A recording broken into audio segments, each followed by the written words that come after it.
Jarraituko dugu, bigarren puntua, lege proiektua agerraldia eskatzea, ekarpenak egiteko lankidetzarako eta elkartasunerako lege proiektuari. Zun bitartez, dekogu, bakea eta duintasuna elkarteko Gonzalo Fernández Ortide Zarate, ez dakit ikusi aldogun. Fernández jauna. Egunon. Egunon, ontxe. Egunon, Fernández jauna, ongi etorri batzorde honetara. Agerraldieri hasiera mongo deutzagu, dakizu moduen hasierako 15 minuto dekosuz, gero talden txalda zabalduko dugu eta amaituteko beste 5 minuto. Beraz, nahi dozunean zurea daitza. Osondo, egunon denoi eta eskerrik asko gonbidapenagatik, bereziki elkarrekin taldeari proposamena egiteagatik. Muy buenos días a todos y todas. Yo voy a centrar mi intervención en 2 puntos, uno más de análisis o de reflexión sobre pues el objetivo, la identidad de la ley, de la propuesta de ley, y un segundo punto que sería más concreto, de una propuesta específica para que tenga consideración en el marco un poco de los agentes de cooperación. Sí que decir que yo en esta intervención hablaría a título individual, es decir, también yo creo que la convocatoria que se me ha hecho ha sido en función de que yo estuve participando en el equipo que impulsó la redacción de la ley anterior, ¿no? Y que después ha seguido en el ámbito de la cooperación internacional vasca desde diferentes ámbitos, ¿no? Y desde ahí es donde marco esas 2 ideas, ¿no? Una primera, como he dicho antes, está vinculado al objetivo, a la pertinencia de esta ley, ¿no? Yo creo que de cualquier ley de cooperación lo que se puede esperar, por un lado, es efectivamente un relato, un discurso, es decir, yo creo que la ley de 2007 tiene ese relato y ese discurso, ese sentido común, ese hilo conceptual, pues muy de aquella época, es decir, yo creo que sí que fue en aquel momento una ley que actualizó muchos de los conceptos que actualmente se usan en la cooperación internacional, pero es decir, también creo que el relato y el discurso, siendo importante, es insuficiente, ¿no? Y también esperamos de una ley que tenga una identidad clara, ¿no? Que tenga una serie de compromisos o una serie de pilares sobre los que se asientan, ¿no? Yo creo que precisamente aquí la ley de 2007, la ley vigente, tiene como 3 grandes pilares, ¿no? Uno primero sería esa apuesta por el 0,7. Es verdad que es un pilar hasta cierto punto también testimonial, porque digamos la ley anual de presupuesto se impone hacia ese objetivo de alcanzar el 0,7, pero sí que por lo menos ha servido como un elemento pues bueno, pues de desnudar un poco la realidad en la que ni siquiera nos hemos acercado a esa cantidad, y por tanto para valorar un poco la voluntad política que ha habido de apostar por la cooperación internacional. Un segundo pilar también importante ha sido el que ya se ha comentado, de un máximo del 10% para la cooperación directa o la cooperación impulsada directamente por la Administración, por el Gobierno vasco. Y un tercer pilar, que yo creo que es uno de los elementos también que definía aquella ley, es pues bueno, pues la exclusión del ánimo de lucro de las entidades con ánimo de lucro de cualquier lógica de participación en la política pública de cooperación internacional. Son 3 elementos que pueden ser discutibles, que en mi opinión deberían ser reformables incluso, ¿no? O sea, que tendríamos que analizar un poco cuáles son el contenido global de esta propuesta de ley, pero que en el fondo sí que tenían una identidad muy clara de una apuesta por una alianza público-social de impulso a la cooperación. Yo creo que es un poco, ese es el marco en el que la ley de 2007, ¿por qué podemos definir su identidad? Sería por eso, porque sí que definía que un protagonismo de la sociedad civil, una alianza o articulación con las políticas públicas y con la administración, y a partir de ahí se desarrollaban una serie de objetivos, enfoques y demás. ¿Qué nos encontramos con la ley actual? La ley actual, si la analizamos por esa misma lógica de relato e identidad, podemos decir que el relato está muy bien. A mí el relato me gusta, o sea, me siento cómodo en términos generales, ¿no? La apuesta por la cooperación desinteresada, por la crítica al modelo de desarrollo, por su insostenibilidad, por su apuesta por la política de coherencia de políticas, enfoque feminista, derechos humanos. Es decir, esa parte, digamos, la del discurso, pues yo, pues me parece que es una buena ley en ese sentido, pero es insuficiente. Es decir, como he dicho antes, el relato no es un elemento suficiente para valorar también el conjunto de su ley. Y entonces pasamos a ver un poco a cuál es la identidad que tiene esta nueva ley. Y en mi opinión, lo que tiene esta ley es que carece de esa identidad, es decir, no tiene esas líneas rojas, esos compromisos, esos puntos que marquen un poco pues hacia dónde, cuál es la cooperación que están planteando, ¿no?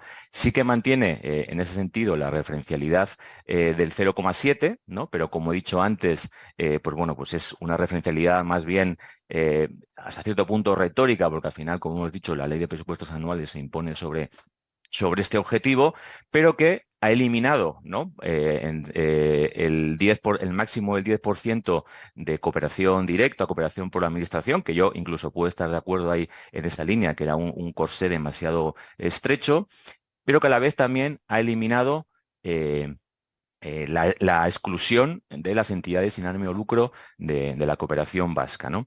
Y en sentido contrario, no ha establecido ningún tipo de compromiso específico de que nos lleve a pensar hacia dónde quiere llevar hacia dónde quiere ir la cooperación, ¿no? No hay más que, bueno, pues una diversidad absoluta en los objetivos que se plantea, una diversidad absoluta en los enfoques que se plantea, una diversidad absoluta y una ampliación del marco de agentes en el que pueden participar en la cooperación y una ampliación también del número de instrumentos, pero poca identidad, ¿no? Entonces, a mí lo que me lleva a esto es a pensar, o sea, a interpretar dos ideas o dos objetivos que puede tener esta ley. Por un lado, si todo este recorrido que se ha hecho ha sido únicamente para cambiar el relato, o sea, para cambiar el discurso, para cambiar los conceptos, me parece poco recorrido y me parece realmente pues vamos, que no merece la pena, digamos, una nueva ley simplemente para el discurso.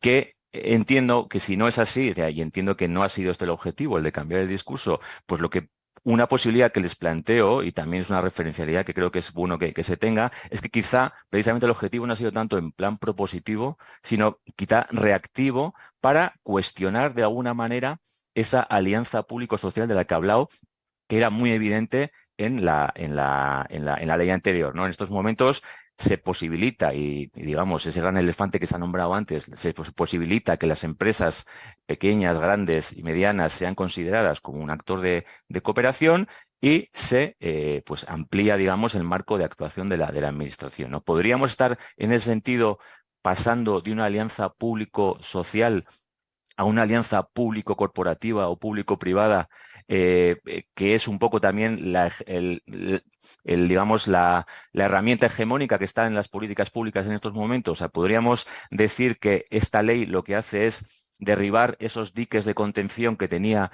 la ley anterior y que los abre, ¿no? Y abre un nuevo escenario en el que no digo que directamente se esté planteando esa alianza público-privada, pero que pudiera dar pie precisamente en un futuro, en un contexto que tenemos de crisis profunda, de ya anuncio por parte de la Unión Europea bueno, de políticas de austeridad que vengan en un futuro. Podríamos pensar que, digamos, esta ley lo que sí genera esas condiciones para que se dé esa alianza público-corporativa. Es un poco ahí la idea que les quiero dejar y un poco el miedo también que tengo.